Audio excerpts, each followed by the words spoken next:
Gente, bom dia! Estamos aqui pela TV Horizonte, a TV de Nossa Senhora da Piedade, a nossa padroeira.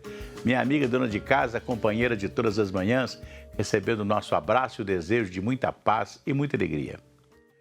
Pouca gente falou no aniversário do Plano Real, que se deu no dia 1º de julho, né, quando se mudou a moeda do Brasil no governo Itamar Franco, ainda no governo Itamar Franco. Interessante que o Brasil tinha algumas ressacas de planos econômicos, né?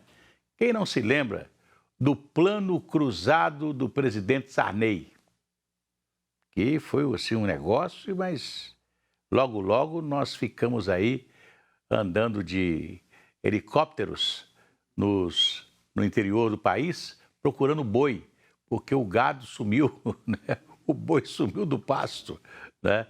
Ficou sem carne de boi. Foi um problema gravíssimo que nós tivemos depois da implantação do Plano Cruzado. Depois do Plano Cruzado veio o Collor, com o Plano Collor, né, que pegou a poupança de todo mundo, dinheiro no banco de todo mundo, né, e todo mundo teve o dinheiro confiscado. Eu tive amigos que morreram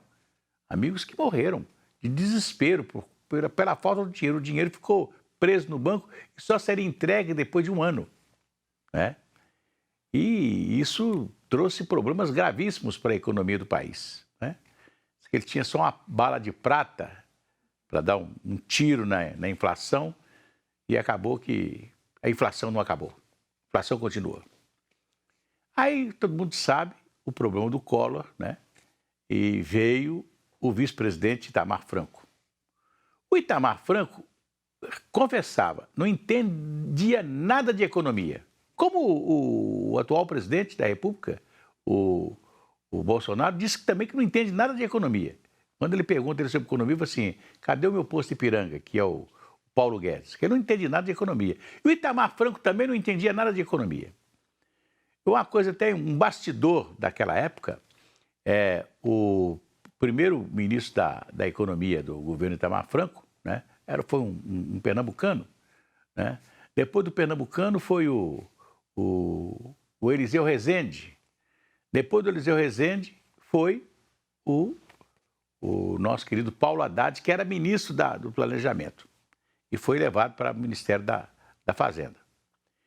O Paulo Haddad um dia me contou que ele saía do Palácio da Alvorada toda noite, lá para as 10 horas, 11 horas da noite, depois de discutir muito com o presidente, explicar a ele a economia, como é que ia funcionar e tal, porque o Itamar Franco comprava remédio para a mãe dele, Dona Itália, que ficava em Juiz de Fora. E ele tinha que comprar os remédios para ela. E todo mês o remédio aumentava. E ele ficava fulo da vida. Quando o remédio aumentava, ele chamava o Paulo Haddad. Paulo Haddad, o remédio aumentou, como é que eu faço? O presidente tem que comprar o remédio para sua mãe e tal, é isso mesmo, tá? Inflação, está comendo e tal, e etc, tal, papapá.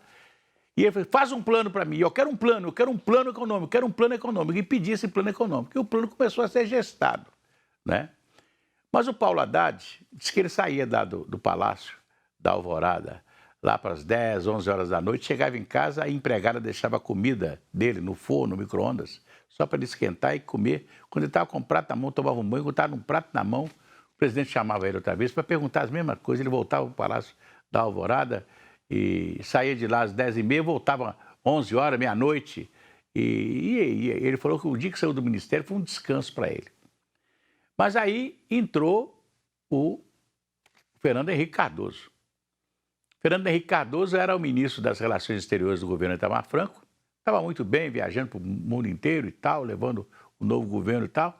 De repente, ele é convocado para assumir o Ministério da Fazenda, que não estava dando certo. Já era o terceiro que passava pelo Ministério da Fazenda naquele curto governo do Itamar Franco. E já estava sendo gestado o tal de plano econômico do governo que o Itamar Franco tanto pedia.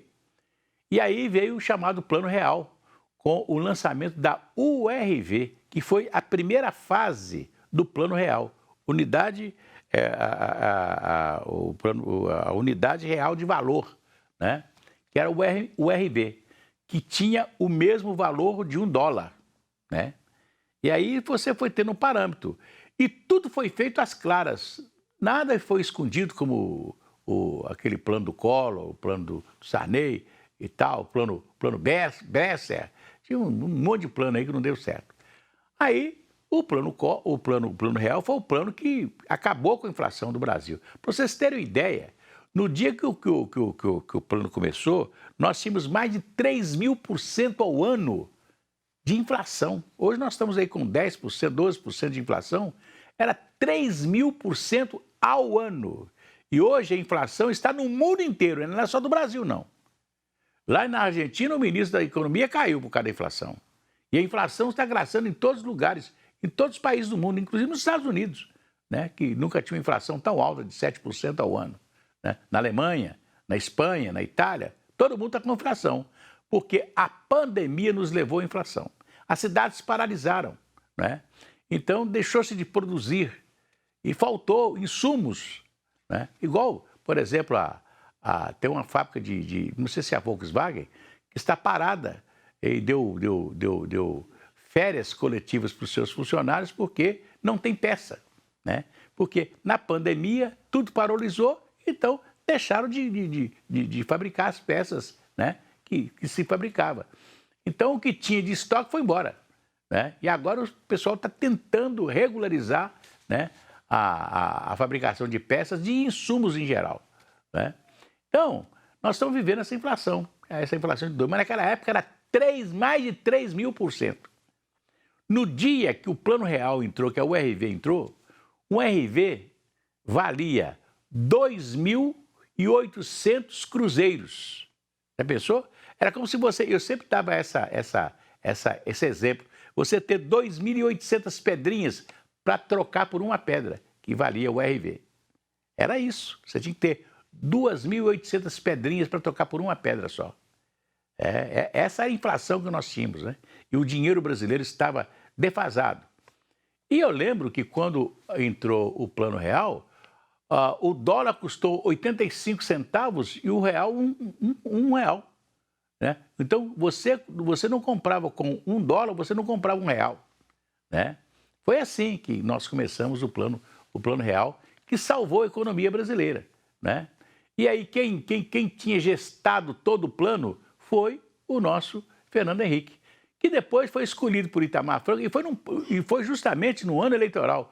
Ele escolheu depois o Fernando Henrique para ser o candidato, porque o Fernando Henrique tomou conta do governo. Enquanto o Itamar Franco ficava namorando a filha lá de um senador, ia para o cinema e não sei o quê, o Fernando Henrique estava fazendo reunião e tomou conta do governo, dava entrevista todo dia e etc e tal. Então, ele viu que o Fernando Henrique era o homem mais forte do governo e o indicou para ser o sucessor dele. Depois deu água porque o Itamar queria que depois o Fernando Henrique o devolvesse a ele a presidência, desse a ele novamente a presidência. E aí o Fernando Henrique criou a reeleição, o que desagradou Itamar Franco, porque ele pretendia voltar outra vez a ser presidente, mesmo não sabendo nada de economia. Mas ele foi um cara que, pela doidura dele, ele mandou fazer o plano, pôr o plano para funcionar e etc. tal, coisa que um outro presidente talvez não faria no ano eleitoral e ficaria com medo e tal. E ele não, ele teve coragem e mudou tudo. E aí foi um grande sucesso o plano Real, né? Então nós estamos comemorando mais um aniversário do Plano Real. Vai tudo bem, muito bem, muito bem, muito bem, muito bem, muito bem, bem. Com pílulas de Lucem, sabe aquela dorzinha urinária, aquela sensação de queimação e ardor? Pílulas de Lucem são antissépticas das vias urinárias e vocês encontram em todas as farmácias e drogarias da cidade. Pois é, a PUC Minas lança hoje o novo blog da universidade. A iniciativa é da Assessoria de Marketing e Relacionamento da Secretaria de Planejamento e Desenvolvimento Institucional daquela grande universidade. Vamos lá. Dicas de como ser notado no LinkedIn, habilidades que o profissional do futuro precisa ter, detalhes sobre o curso que você deseja fazer e vários outros conteúdos sobre a vida acadêmica e o mercado de trabalho estão no blog Conexão PUC Minas. que é o mundo do trabalho, o que hoje tem maior penetração, maior vagas de empregos. Vamos dar dicas sobre como comportar numa entrevista, vamos trazer um teste de orientação profissional para melhor escolha, vamos trazer especialistas para falar de cursos, quais cursos novos, qual que é o detalhe daquele curso que faz a diferença na vida de um profissional. O blog também permite fazer um tour virtual pelas unidades da PUC Minas. Em cada campus, é possível ver imagens aéreas, terrestres e de importantes laboratórios que compõem a estrutura da universidade. A página ainda oferece diversos materiais gratuitos, como montar uma rotina de estudos, dicas para melhorar a gestão do tempo, teste para saber se você é um bom ouvinte, são alguns exemplos. O lançamento do blog acontece nesta terça-feira, com transmissão ao vivo, a partir das 14h30, pelo canal do YouTube PUC Minas Lives. Nós trouxemos aí uma parceria, uma empresa que é uma startup, que chama Solids. Nessa startup, nós vamos dar esse minicurso sobre empregabilidade.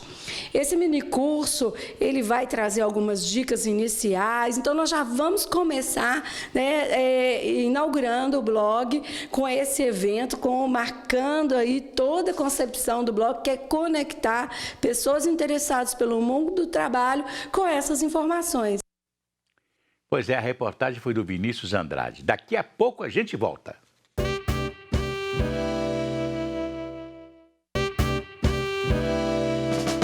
Voltamos aqui pela TV Horizonte, a TV de Nossa Senhora da Piedade. Pois é, o presidente do Congresso Nacional, Rodrigo Pacheco, acaba de dar uma entrevista agora, anunciou isso no plenário, que decidiu abrir a CPI do MEC e outras CPIs que estão lá paradas, né?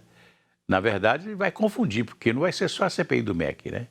A CPI do MEC é para apurar a chamada corrupção que aconteceu na administração do ministro Milton Ribeiro, né? Então, segundo ele já leu a autorização para que a CPI do MEC seja instalada no Congresso Nacional. A oposição quer a CPI. A situação não quer a CPI. A CPI, no momento de ano eleitoral, era desfavorável ao governo, né?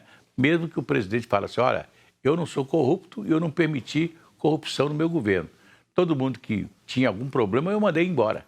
Mas, de todo jeito, né, teve, né? Então, ele não sabe como é que vai ser isso aí. Se a criança acordou, dorme, dorme, menina, tudo calmo ficou, mamãe. Tem auricedina, analgésica e antisséptica de uso local para adultos e crianças. Todo mundo sabe, dor de ouvido, auricedina. Se persistirem os sintomas, o médico deverá ser consultado.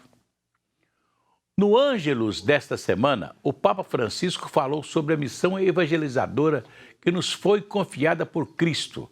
Ao comentar o Evangelho, ele disse que os discípulos foram enviados 2 a 2, não individualmente. Ir em missão 2 a 2, de um ponto de vista prático, parece ter mais desvantagens do que vantagens. Há o risco de que os dois não se entendam, que tenham um ritmo diferente, que um fique cansado, o outro doente pelo caminho, forçando o outro a parar também. Entretanto, continuou o pontífice, Jesus não pensa assim. Realizar a missão acompanhado é sinal de fraternidade. Vamos ouvir essa matéria. Pode-se elaborar planos pastorais perfeitos, implementar projetos bem elaborados, organizar-se até os mínimos detalhes. Pode-se convocar multidões e ter muitos meios, mas se não houver disponibilidade para a fraternidade, a missão evangélica não avança. Se não houver disponibilidade para a fraternidade para trabalhar juntos, a missão evangélica não avança. A missão evangelizadora não se baseia no ativismo pessoal, ou seja, no fazer, mas no testemunho do amor fraterno, mesmo através das dificuldades que a convivência implica. Então podemos nos perguntar: como levamos a boa nova do Evangelho aos outros? Fazemo-lo com espírito e estilo fraterno, ou à maneira do mundo, com protagonismo, competitividade e eficiência? Perguntemo-nos se temos a capacidade de colaborar, se sabemos tomar decisões em conjunto, respeitando sinceramente quem nos rodeia e levando em conta seu ponto de vista. Se o fazemos em comunidade, não sozinhos. De fato, é sobretudo desta maneira que a vida do discípulo permite que a do mestre transpareça, anunciando-o verdadeiramente aos outros. Pois é, aquele momento maravilhoso que Jesus, Pentecostes, encheu de sabedoria todos os seus discípulos, e eles depois foram pregaram o evangelho do próprio Cristo, por todos os lugares, inclusive em Roma, que era a capital do Império Romano, que mandava no mundo naquela época, onde estavam lá Paulo e Pedro, Eles foram mortos, foram também enforcados, mas naturalmente deixaram a marca da igreja. Foi o primeiro Papa e depois as coisas foram mudando, que até o imperador romano se converteu ao cristianismo. Isso foi muito importante. Pois é, olha aqui. Ainda sobre a diminuição do ICMS da gasolina, do óleo diesel e do gás de cozinha.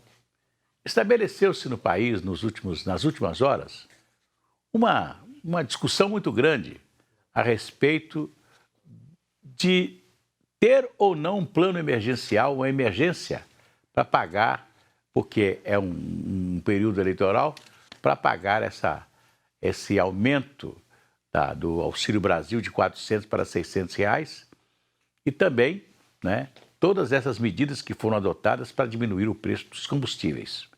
Aqui em Belo Horizonte, a gasolina já está R$1 mais barata. O óleo diesel também. E com isso acompanha também o etanol, o álcool, e o gás de cozinha. Aí fala-se, porque é um plano eleitoreiro. Deixa eu te falar uma coisa. Tirar imposto é aquilo que nós falamos. Todo mundo fala em fazer a tal de reforma tributária, mas ela nunca é feita. E é claro, é justamente nesses horários, e agora que nós temos aí uma eleição à frente, é que os caras se viram, E aí estão fazendo uma reforma tributária sem anunciar a reforma tributária, Sabe quando nós pagávamos de ICMS de gasolina? 31%, é muita coisa, 31%, do preço da gasolina, da gasolina que custava para chegar no posto de gasolina, depois acrescentava-se 31% de imposto só de ICMS. É muita coisa, por isso que ninguém estava aguentando colocar a gasolina no carro, Então, olha, quando o combustível está mais barato, fica mais barato também o frete, o ônibus, o caminhão, tudo fica mais barato para você tocar a vida, não é verdade? Nós precisamos do frete mais barato para justamente poder ter uma vida mais tranquila, Tudo aqui nesse país é o frete do caminhão. A única coisa que é transportado por trem aqui é o minério. O minério sai aqui de Minas Gerais e vai lá para o porto, vai para aqui, vai para ali, tudo no trem. Mas nós não levamos café no trem, nós não levamos os outros minerais no trem, não levamos a soja no trem, não levamos o arroz no trem, nem o feijão, é tudo no caminhão. Então precisamos de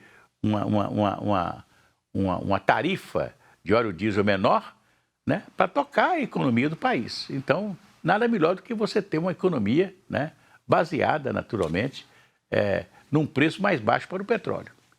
Eu sei que tem muita gente reclamando, mas está na hora da gente, do governo fazer alguma coisa para o povo. Amanhã a gente volta.